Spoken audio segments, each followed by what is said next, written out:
How do you explain when things don't go as we assume? Or better, how do you explain when others are able to achieve things that seem to defy all of the assumptions? For example, why is Apple so innovative? Year after year after year after year, they're more innovative than all their competition. And yet, they're just a computer company. They're just like everyone else. They have the same access to the same talent, the same agencies, the same consultants, the same media. Then why is it that they seem to have something different? Why is it that Martin Luther King led the civil rights movement? He wasn't the only man who suffered in a pre-civil rights America, and he certainly wasn't the only great orator of the day. Why him? And why is it that the Wright brothers were able to figure out controlled powered manned flight when there were certainly other teams who were better qualified, better funded, and they didn't achieve powered manned flight, and the Wright brothers beat them to it? There's something else at play here. About 3.5 years ago, I made a discovery, and this discovery profoundly changed my view on how I thought the world worked, and it even profoundly changed the way in which I operate in it. As it turns out, there's a pattern. As it turns out, all the great and inspiring leaders and organizations in the world, whether it's Apple or Martin Luther King or the Wright brothers, they all think, act, and communicate the exact same way, and it's the complete opposite to everyone else. All I did was codify it. And it's probably the world's simplest idea. I call it the golden circle.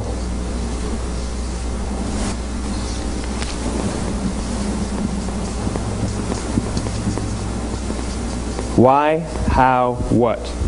This little idea explains why some organizations and some leaders are able to inspire where others aren't. Let me define the terms really quickly. Every single person, every single organization on the planet knows what they do, 100%. Some know how they do it, whether you call it your differentiating value proposition or your proprietary process or your USP. But very, very few people or organizations know why they do what they do. And by why, I don't mean to make a profit. That's a result. It's always a result. By why, I mean what's your purpose? What's your cause? What's your belief? Why does your organization exist? Why do you get out of bed in the morning? And why should anyone care?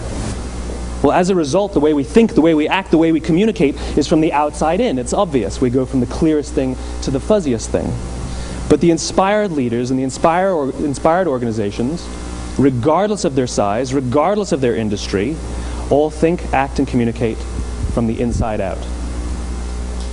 Let me give you an example. I use Apple because they're easy to understand and everybody gets it. If Apple were like everyone else, a marketing message from them might sound like this. We make great computers. They're beautifully designed, simple to use, and user-friendly. Want to buy one? Meh. And that's how most of us communicate. That's how most marketing is done, that's how most sales is done, and that's how most of us communicate interpersonally. We say what we do, we say how we're different or how we're better, and we expect some sort of behavior, a purchase, a vote, something like that. Here's our new law firm. We have the best lawyers with the biggest clients. We have, we always perform for our clients, do business with us. Here's our new car. It gets great gas mileage. It has, leather seats. Buy our car. But it's uninspiring. Here's how Apple actually communicates. Everything we do, we believe in challenging the status quo. We believe in thinking differently. The way we challenge the status quo is by making our products beautifully designed, simple to use, and user-friendly. We just happen to make great computers. Want to buy one? Totally different, right? You're ready to buy a computer from me. All I did was reverse the order of the information. What it proves to us is that people don't buy what you do, people buy why you do it. People don't buy what you do, they buy why you do it. This explains why every single person in this room is perfectly comfortable buying a computer from Apple. But we're also perfectly comfortable buying an MP3 player from Apple, or a phone from Apple, or a DVR from Apple. But as I said before, Apple's just a computer company. There's nothing that distinguishes them structurally from any of their competitors. Their competitors are all equally qualified to make all of these products. In fact, they tried. A few years ago, Gateway came out with flat screen TVs. They're eminently qualified to make flat screen TVs. They've been making flat screen monitors for years. Nobody bought one. And Dell came out with MP3 players and PDAs. And they make great quality products, and they can make perfectly well-designed products, and nobody bought one. In fact, talking about it now, we can't even imagine buying an MP3 player from Dell. Why would you buy an MP3 player from a computer company? But we do it every day. People don't buy what you do, they buy why you do it. The goal is not to do business with everybody who needs what you have. The goal is to do business with people who believe what you believe. Here's the best part. None of what I'm telling you is my opinion. It's all grounded in the tenets of biology, not psychology, biology. If you look at a cross-section of the human brain, looking from the top down, what you see is the human brain is actually broken into three major components that correlate perfectly with the golden circle. Our newest brain, our Homo sapien brain, our neocortex, corresponds with the what level. The neocortex is responsible for all of our rational and analytical thought and language. The middle two sections make up our limbic brains, and our limbic brains are responsible for all of our feelings, like trust and loyalty. It's also responsible for all human behavior, all decision-making, and it has no capacity for language. In other words, when we communicate from the outside in, yes, people can understand vast amounts of complicated information like features and benefits and facts and figures. It just doesn't drive behavior. When we communicate from the inside out, we're talking directly to the part of the brain that controls behavior, and then we allow people to rationalize it with the tangible things we say and do. This is where gut decisions come from. You know, sometimes you can give somebody all the facts and your figures and you say, I know what all the facts and details say, but it just doesn't feel right. Why would we use that verb? It doesn't feel right. Because the part of the brain that controls decision-making doesn't control language. And the best we can muster up is, I don't know, it just doesn't feel right. Or sometimes you say you're leading with your heart or you're leading with your soul. Well, I hate to break it to you, those aren't other body parts controlling your behavior. It's all happening here in your limbic brain, the part of the brain that controls decision-making and not language. But if you don't know why you do what you do, and people respond to why you do what you do, then how will you ever get people to vote for you or buy something from you, or more importantly, be loyal and want to be a part of what it is that you do? Again, the goal is not just to sell people who need what you have. The goal is to sell to people who believe what you believe. The goal is not just to hire people who need a job. It's to hire people who believe what you believe. I always say that, you know, there's if you hire people just because they can do a job, they'll work for your money. But if you hire people who believe what you believe, they work for you with blood and sweat and tears. And nowhere else is there a better example of this than with the Wright brothers. Most people don't know about Samuel Pierpont Langley. And back in the early 20th century, the pursuit of powered man flight was like the dot-com of the day. Everybody was trying it. And Samuel Pierpont Langley had what we assume to be the recipe for success. I mean, even now you ask people, why did your product or why did your company fail? And people always give you the same permutation of the same three things. Undercapitalized, the wrong people, bad market conditions. It's always the same three things. So let's explore that. Samuel Pierpont Langley was given $50,000 by the War Department to figure out this flying machine. Money was no problem. He held a seat at Harvard and worked at the Smithsonian and was extremely well connected. He knew all the big minds of the day. He hired the best minds money could find, and the market conditions were fantastic. The New York Times followed him around everywhere, and everyone was rooting for Langley. And how come we've never heard of Samuel Pierpont Langley? A few hundred miles away in Dayton, Ohio, Orville and Wilbur Wright. They had none of what we consider to be the recipe for success. They had no money. They paid for their dream with the proceeds from their bicycle shop. Not a single person on the Wright brothers' team had a college education, not even Orville or Wilbur. And the New York Times followed them around nowhere. The difference was Orville and Wilbur were driven by a cause, by a purpose, by a belief. They believed that if they could figure out this flying machine, it'll change the course of the world. Samuel Pierpont Langley was different. He wanted to be rich, and he wanted to be famous. He was in pursuit of the result. He was in pursuit of the riches. And lo and behold, look what happened. The people who believed in the Wright brothers' dream worked with them with blood and sweat and tears. The others just worked for the paycheck. And they tell stories of how every time the Wright brothers went out, they would have to take 5 sets of parts because that's how many times they would crash before they came in for supper. And eventually, on December 17th, 1903, the Wright brothers took flight. And no one was there to even experience it. We found out about it a few days later. And further proof that Langley was motivated by the wrong thing, the day the Wright brothers took flight, he quit. He could have said, "That's an amazing discovery, guys, and I will improve upon your technology." But he didn't. He wasn't first. He didn't get rich. He didn't get famous. So he quit. People don't buy what you do, they buy why you do it. And if you talk about what you believe, you will attract those who believe what you believe. Well, why is it important to attract those who believe what you believe? Something called the law of diffusion of innovation. And if you don't know the law, you definitely know the terminology. The first 2.5% of our population are our innovators.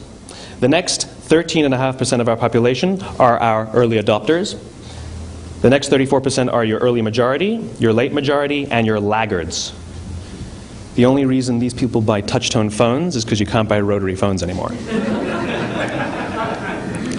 We all sit at various places at various times on the scale, but what the law of diffusion of innovation tells us is that if you want mass market success or mass market acceptance of an idea, you cannot have it until you achieve this tipping point between 15 and 18% market penetration, and then the system tips. And I love asking businesses, what's your conversion on new business? And they love to tell you, oh, it's about 10%, proudly. Well, you can trip over 10% of the customers. We all have about 10% who just get it. That's how we describe them, right? That's like that gut feeling, oh, they just get it. The problem is, how do you find the ones that just get it before you're doing business with them versus the ones who don't get it? So it's this here, this little gap, that you have to close, as Geoffrey Moore calls it, crossing the chasm. Because you see, the early majority will not try something until someone else has tried it first. And these guys, the innovators and the early adopters, they're comfortable making those gut decisions. They're more comfortable making those intuitive decisions that are driven by what they believe about the world, and not just what product is available. These are the people who stood online for 6 hours to buy an iPhone when they first came out, when you could have just walked into the store the next week and bought one off the shelf. These are the people who spent $40,000 on flat-screen TVs when they first came out, even though the technology was substandard. And by the way, they didn't do it because the technology was so great. They did it for themselves. It's because they wanted to be first. People don't buy what you do, they buy why you do it. And what you do simply proves what you believe. In fact, people will do the things that prove what they believe. The reason that person bought the iPhone in the first 6 hours, or stood in line for 6 hours, was because of what they believed about the world and how they wanted everybody to see them. They were first. People don't buy what you do, they buy why you do it. So let me give you a famous example, a famous failure and a famous success of the law of diffusion of innovation. First, the famous failure. It's a commercial example. As we said before a second ago, the recipe for success is money and the right people and the right marketing conditions, right? You should have success then. Look at TiVo. From the time TiVo came out about 8 or 9 years ago to this current day, they are the single highest quality product on the market. Hands down, there is no dispute. They were extremely well funded. Market conditions were fantastic. I mean, we use TiVo as a verb. I TiVo stuff on my piece of junk Time Warner DVR all the time. But TiVo is a commercial failure. They've never made money. And when they went IPO, their stock was at about $30 or $40 and then plummeted, and it's never traded above 10. In fact, I don't think it's even traded above 6, except for a couple of little spikes. Because you see, when TiVo launched their product, they told us all what they had. They said, we have a product that pauses live TV, skips commercials, rewinds live TV, and memorizes your viewing habits without you even asking. And the cynical majority said, we don't believe you, we don't need it, we don't like it, you're scaring us. What if they had said, if you're the kind of person who likes to have total control over every aspect of your life, boy, do we have a product for you. It pauses live TV, skips commercials, memorizes your viewing habits, etc., etc. People don't buy what you do, they buy why you do it, and what you do simply serves as the proof of what you believe. Now let me give you a successful example of the law of diffusion of innovation. In the summer of 1963, 250,000 people showed up on the Mall in Washington to hear Dr. King speak. They sent out no invitations, and there was no website to check the date. How do you do that? Well, Dr. King wasn't the only man in America who was a great orator. He wasn't the only man in America who suffered in a pre-civil rights America. In fact, some of his ideas were bad. But he had a gift. He didn't go around telling people what needed to change in America. He went around and told people what he believed. I believe, I believe, I believe, he told people. And people who believed what he believed took his cause and they made it their own, and they told people. And some of those people created structures to get the word out to even more people. And lo and behold, 250,000 people showed up on the right day, on the right time to hear him speak. How many of them showed up for him? 0. They showed up for themselves. It's what they believed about America that got them to travel on a bus for 8 hours to stand in the sun in Washington in the middle of August. It's what they believed, and it wasn't about black versus white. 25% of the audience was white. Dr. King believed that there are 2 types of laws in this world, those that are made by a higher authority and those that are made by man. And not until all the laws that are made by man are consistent with the laws that are made by the higher authority will we live in a just world. It just so happens that the civil rights movement was the perfect thing to help him bring his cause to life. We followed him not for him, but for ourselves. And by the way, he gave the I have a dream speech, not the I have a plan speech. Listen to politicians now with their comprehensive 12-point plans. They're not inspiring anybody. Because there are leaders and there are those who lead. Leaders hold a position of power or authority, but those who lead inspire us. Whether they're individuals or organizations, we follow those who lead not because we have to, but because we want to. We follow those who lead not for them, but for ourselves. And it's those who start with why that have the ability to inspire those around them or find others who inspire them. Thank you very much.